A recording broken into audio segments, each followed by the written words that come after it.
तो guys good evening और सभी दोस्तों को वेलकम है हमारे channel board exam by Kundan sir. और इस पर आपको डेली मैं क्लास दे रहा हूँ। याद रखना 6 बजे शाम को आर्ट्स का क्लास चल रहा है। डेली क्लासेस चल रहा है, ठीक है ना। जिस तरह से सब्जेक्टिव पढ़ना जरूरी है उसी तरह से ऑब्जेक्टिव भी पढ़ना जरूरी है, और जिस तरह से ऑब्जेक्टिव पढ़ना जरूरी है उसी तरह से सब्जेक्टिव भी पढ़ना जरूरी है। क्योंकि बिना सब्जेक्टिव के ऑब्जेक्टिव पढ़ना पॉसिबल नहीं होता है मेरे दोस्त, आपको शायद ये पता होगा। आज हमारा चैप्टर चलने वाला है क्लास 12 का हिस्ट्री, इतिहास। इतिहास के चैप्टर नंबर 6 जिसका नाम है, आप देख सकते हो यहाँ पे, भक्ति सूफी परंपराएं। भक्ति सूफी परंपराएं, धार्मिक विश्वासों में बदलाव और यहाँ पे श्रद्धा ग्रंथ, ठीक है ना। ये चैप्टर का नाम है क्लास 12 के इतिहास हिस्ट्री का चैप्टर नंबर 6 है, जिसका हम इंपॉर्टेंट क्वेश्चन आंसर लेके आ चुके हैं, ठीक है ना, इस चैप्टर का। और जो भी क्वेश्चन होगा काफी महत्वपूर्ण क्वेश्चन होगा मेरे दोस्त। चलो लेक्चर को शुरू करते हैं। शुरू करने से पहले आप board exam by Kundan sir channel है उसको सब्सक्राइब कर लेना मेरे दोस्त। साथ में आप बेल आइकन दबाकर डेली 6 बजे शाम को क्लास चलता है, आप लोग ज्वाइन कीजिएगा। अगर आप इंपॉर्टेंट क्वेश्चन आंसर का पीडीएफ लेना चाहते हैं, अगर 400 प्लस 450 प्लस करना चाहते हैं कम पढ़ कर, तो आपको नंबर नीचे दिख रहा है, कांटेक्ट जरूर कीजिएगा। तो सबसे पहला इस चैप्टर का जो क्वेश्चन आपका आता है यहाँ पे, सुगुण एवं निर्गुण भक्ति में क्या अंतर है। क्वेश्चन है, सुगुण एवं निर्गुण भक्ति में अंतर बताइए। देखिए, सुगुण और निर्गुण भक्ति में अंतर की बात किया जा रहा है यहाँ पे, इसको समझने के प्रयास करते हैं। और ये क्वेश्चन बिहार बोर्ड के 2020 के एग्जाम में पूछा गया इंपॉर्टेंट क्वेश्चन है। देखो यहाँ पे आंसर की बात करें तो यहाँ पे देखो 1375, यानी कि यहाँ पे स्वतंत्र 1375 से 1700, यहाँ पे विक्रमी का नाम भक्ति काल के नाम से जाना जाता है। देखो मान ले हम 1375 से 1700 के ईस्वी में उसको हम किस काल के नाम जानते हैं, याद रखना, विक्रमी। विक्रमी के नाम से जाना जाते हैं, ठीक है ना। विक्रमी का नाम भक्ति काल के नाम से जाना जाता है। कब? 1375 से 1700 ईस्वी का जो भी था उसको हम विक्रमी के नाम से, भक्ति काल के नाम से जानते थे। किस नाम से? भक्ति काल के नाम से जानते थे, ठीक है ना, जाना जाता था। जिसमें दो धाराएं, जिसे दो धाराएं में विभक्त किया गया, जिसे हम लोग कहते हैं यहाँ पे निर्गुण धारा एवं क्या बोलते हैं हम उसको, यहाँ पे शगुन धारा। सिंपल बात है, 1375 से 1700 ईस्वी को हम लोग कहते हैं विक्रमी भक्ति काल, ठीक है ना। विक्रमी का नाम भक्ति काल के नाम से जाना जाता है, ठीक है ना। विक्रमी का नाम भक्ति काल के नाम से जाना जाता है, जिसे दो धाराएं में विभक्त किया गया, जिसे हम लोग निर्गुण धारा और सगुन धारा कहा जाता है, ठीक है। शगुन धारा कहा गया, ठीक है ना। देखो निर्गुण धारा को भी पुनः दो शाखाओं में विभाजित किया गया है। तो निर्गुण धारा के दो शाखाओं, यानी कि ज्ञान श्री शाखा एवं प्रेम मार्गी शाखा में बांटा गया है। यानी कि जो आपका निर्गुण धारा है उसको दो शाखाएं में, जिसको हम लोग एक को कहेंगे यहाँ पे ज्ञान श्री शाखा एवं साथ में प्रेम मार्गी शाखा में बांटा गया है। इसी प्रकार से सगुण धारा को, यहाँ पे सगुण धारा को राम भक्ति धारा एवं कृष्ण भक्ति धारा में बांटा गया है। यही बेसिकली अंतर है, दूसरा कुछ है नहीं मेरे दोस्त। दोनों में अंतर आपको इसी तरह से लिखना है। सबसे सिंपल बात है, 1375 से 1700 ईस्वी के विक्रमी नामक, विक्रमी का नाम भक्ति काल के नाम से जाना जाता है। और भक्ति काल के, और जिसे दो धाराएं में विभाजित किया गया है, जिसे हम लोग निर्गुण धारा और यहाँ पे सगुण धारा कहते हैं। निर्गुण धारा को भी दो धाराओं में विभक्त किया गया है, जिसको हम लोग ज्ञान श्री धारा और यहाँ पे प्रेम मार्गी धारा के नाम दिया गया है, ठीक है ना। साथ में आप जिसे, और साथ में शगुन धारा को भी दो भाग में विभक्त किया गया, जिसे हम लोग राम भक्ति धारा और कृष्ण भक्ति धारा कहा गया है, ठीक है ना। तो कृष्ण भक्ति धारा में विभक्त किया गया है। ये भी इसके लिए अंतर हुआ इस क्वेश्चन का, ठीक है ना। और जो शायद बहुत इजी और बहुत सिंपल आंसर था। अगला क्वेश्चन देख सकते हैं, 2 नंबर क्वेश्चन क्या है, कर्नाटक की वीर शैव, कर्नाटक की वीर शैव परंपरा को संक्षेप बताइए। देखो कर्नाटक की वीर शैव परंपरा जो है उसकी संक्षेपण करना है। और ये क्वेश्चन बिहार बोर्ड के 2019 के एग्जाम में पूछ चुका है मेरे दोस्त, ये काफी महत्वपूर्ण क्वेश्चन है। चलो बात करें यहाँ पे कर्नाटक के यहाँ पे वीर शैव परंपरा को संक्षिप्त टिप्पणी क्या समझिए। देखो मेरे दोस्त यहाँ पे बात करें, यहाँ पे वासवना, वासवना नामक एक ब्राह्मण ने 12वीं शताब्दी में, वासवना नामक एक ब्राह्मण, ब्राह्मण आप जानते हैं, ब्राह्मण ने यहाँ पे 12वीं शताब्दी में कर्नाटक में एक न्यू आंदोलन की शुरुआत की, ठीक है ना। प्रारंभ में यहाँ पे बसवानंद जैन को मानने वाले थे, जैन धर्म है, जैन को मानने वाले थे, ठीक है ना। और यहाँ पे चालुक्य राजा के दरबार में मंत्री थे। कौन मेरे दोस्त, याद रखना, यहाँ पे बसवाना, ठीक है ना, ठीक है। तो बसवाना जो था वो नामक एक ब्राह्मण था, ठीक है ना, जो इसके लिए यहाँ पे कर्नाटक में एक न्यू आंदोलन की शुरुआत की, नवीन आंदोलन की शुरुआत की, ठीक है ना, शुरुआत की। प्रारंभ में बसवानंद क्या थे, तो प्रारंभ में बसवानंद जी पहले, ठीक है ना, शुरुआत जो परंपरा शुरुआत करने से पहले और आंदोलन शुरुआत करने से पहले प्रारंभ की बात करें तो बेसिकली जैन को मानने वाले थे, जैन धर्म को मानने वाले थे, और बेसिकली पे चालुक्य राजा के दरबार में मंत्री हुआ करते थे, ठीक है ना।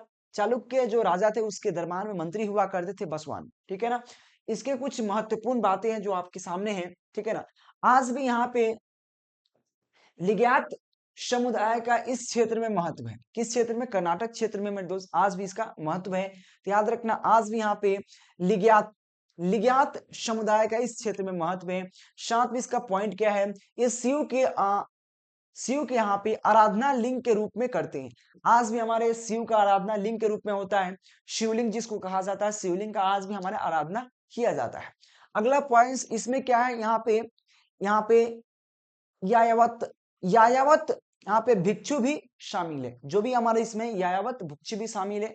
साथ में बात करें यहाँ पे धर्म शास्त्र में बताए गए श्रद्धा, देखो धर्म शास्त्र में जो भी धर्म में शास्त्र में बताए जाते हैं, ठीक है ना, बताए गए श्रद्धा संस्कार का वे पालन नहीं करते हैं, ठीक है ना, नहीं करते हैं, और अपने मृतकों को यहाँ पे विधि पूर्वक क्या करते थे, यहाँ पे दफनाते थे, ठीक है ना, दफनाते हैं। तो मेरे दोस्त धर्मशास्त्र में बताए गए श्रद्धा पूर्वक जो भी श्रद्धा है, संस्कार है, उसका पालन नहीं करते हैं, और जो भी मृतक व्यक्ति है उसको दफनाते थे, ठीक है ना। अगला है यहाँ पे लिग्यातों ने जाति की अवधारणा और कुछ समुदाय जाति की अवधारणा और यहाँ पे कुछ समुदाय के दूषित होने की यहाँ पे ब्राह्मणी अवधारणा का यहाँ पे विरोध किया है। देखो जो क्वेश्चन आपको कहा गया, यह आपको सिंपल क्वेश्चन है कि कर्नाटक की वीर शैव परंपरा की एक संक्षिप्त टिप्पणी लिखना है। तो वीर शैव परंपरा क्या है इसके बारे में बताना है। तो सिंपल है, यहाँ पे बसवानंद नामक एक ब्राह्मण था, ठीक है ना, जो बेसिकली कर्नाटक में एक आंदोलन की शुरुआत किया। लेकिन आंदोलन शुरुआत करने से पहले वो बेसिकली क्या था, तो बेसिकली वो जैन धर्म को मानने वाला था, और बेसिकली चालुक्य, याद रखना, चालुक्य राजा के दरबार में मंत्री था, ठीक है ना, मंत्री था। तो इसके बहुत सारे पॉइंट है जो पॉइंट वाइज लिखा गया है, ठीक है ना। आज भी यहाँ पे लिगायत समुदाय का क्षेत्र महत्व है। शिव के यहाँ पे धारणा लिंग के रूप में होता है, इसमें यहाँ पे यावत भिक्षुक शामिल है। साथ में धर्म जो धर्म शास्त्र में बताया गया, जो भी हमारा यहाँ पे श्रद्धा और संस्कार है वे पालन नहीं करते थे, और अपने मृतकों को यहाँ पे श्रद्धा पूर्वक क्या करते थे, उसको या विधि पूर्वक उसको दफनाते थे। साथ में यहाँ पे लिगायतों के जाति अवधारणा में कुछ समुदाय के दूषित होने के ब्राह्मणी अवधारणा का क्या था मेरे दोस्त, यहाँ पे विरोध करते थे, ठीक है ना। ये क्वेश्चन का करेक्ट ऑप्शन आपके सामने है, और इस अनुसार से आपको इसको याद करना है। अगला क्वेश्चन आपके सामने पूछा जाता है कि यहाँ पे मीराबाई पर संक्षिप्त टिप्पणी लिखी। देखो मीराबाई आपने नाम सुना होगा, मीरा, ठीक है ना, और मीरा बेसिकली वह कृष्ण भगवान के प्रेम में पागल थी। बेसिकली फिर भी कृष्ण से वह प्रेम करती थी, लेकिन उसके घर वाले ने जबरदस्ती किसी दूसरे से शादी करा देता था, किसी दूसरे से शादी करा दिया मीराबाई को, और मीराबाई ने क्या किया, वहां को शादी वो अपने पत्नी यानी कि पत्नी के रूप में और माँ के रूप में स्वीकार नहीं किया। मतलब देखो, किसी का पत्नी और किसी का माँ, जब पत्नी बना तो माँ तो बनना ही है, ठीक है। सिंपल है ना, अपने आप को पत्नी मानती थी ना किसी का माँ मानती थी, और उसको त्याग कर क्या की, कृष्ण भगवान के प्रेम में नील हो गई, और घर छोड़कर भाग गई कि हम कृष्ण से ही प्रेम करेंगे, ठीक है ना। ऐसे थोड़ा सा इसमें है। देखो सबसे पहले मीराबाई की भक्ति परंपरा की सबसे सुप्रसिद्ध कवित्री माना जाता है, क्योंकि मीराबाई जो बेसिकली है बहुत पुराना है, और कृष्ण से बेइंतहा मोहब्बत करती थी, ठीक है ना। वही बात है कि मीराबाई की भक्ति परंपरा की सबसे सुप्रसिद्ध, काफी प्रसिद्ध यहाँ पे कवित्री माना जाता है, ठीक है ना। मीरा, देखो मीराबाई यहाँ पे, मीराबाई मरवाड़ के मेरता जिले का एक राजपूत राजकुमारी थी। ये तो बहुत इजी है कि जो मीराबाई का जो जन्म हुआ था बेसिकली कहाँ पे हुआ था, तो मीराबाई बेसिकली एक यहाँ पे मरवाड़ के घर के थे, ठीक है ना। मरवाड़ के मेरता जिले का एक मरवाड़ के मेरता जिले का एक राजपूत का राजकुमारी थी, जिनकी विवाह उसकी इच्छा के विरुद्ध, यानी कि जो मीराबाई थी जिसका विवाह उसके इच्छा के विरुद्ध, यानी कि उसका इच्छा नहीं था कि यहाँ शादी करे लेकिन फिर भी जबरदस्ती, ठीक है ना, इच्छा के विरुद्ध यहाँ पे मेवाड़ के, क्या कहा, मेवाड़ के यहाँ पे सिसोदिया, मेवाड़ के सिसोदिया कुल में कर दिया गया था। सिसोदिया कुल होता उसमें इसको कर दिया गया था शादी, लेकिन अपने आप को क्या किया, पत्नी और माँ के परंपरा जो उसको उस समय जब शादी हो गया तो उसको निभाना चाहिए, पत्नी का फर्ज निभाना चाहिए, फिर पत्नी के बाद माँ का फर्ज निभाना चाहिए। माँ का जब बेटा बेटी होता तो उसका माँ बन जाती ना, तो पत्नी और माँ के परंपरागत दायित्व को निभाने से इनकार कर दिया गया।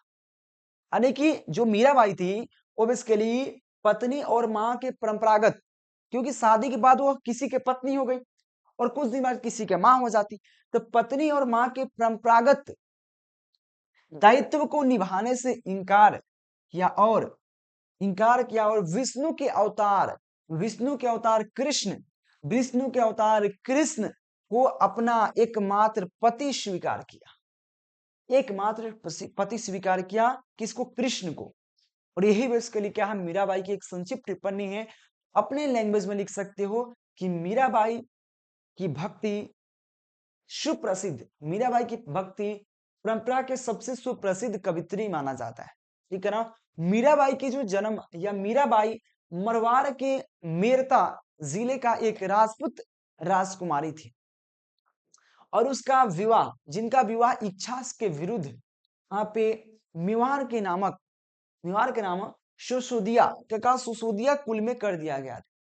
लेकिन वह पत्नी और माँ के रूप में यहाँ पे परंपरागत दायित्व को स्वीकार नहीं किया, ठीक है ना, परंपरागत दायित्व को निभाने में यहाँ पे इनकार किया, और अब विष्णु के अवतार कृष्ण को एक लौता पति के रूप में स्वीकार किया।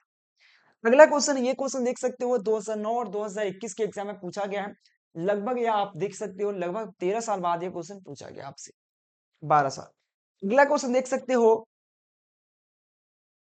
अगला क्वेश्चन 4 नंबर क्वेश्चन है। आपका क्वेश्चन बहुत प्यारा सा क्वेश्चन है, इसको भी समझने का प्रयास कीजिएगा, क्योंकि आपको चैप्टर में ही सूफी के नाम आता है, सूफी, ठीक है ना।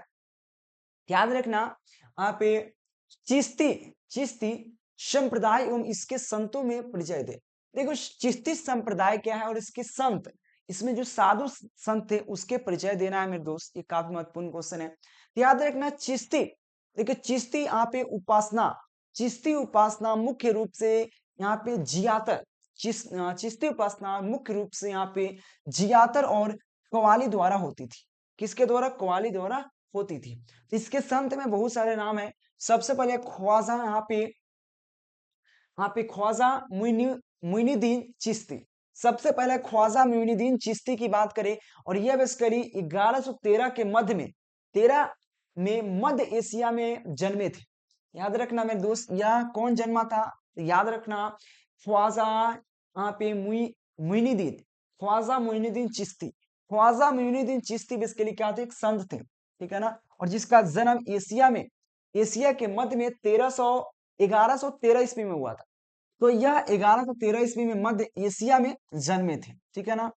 मुसलमान महत्वाओं, ठीक है ना, महत्वों में इसका नाम विशेष प्रसिद्ध है। किसका?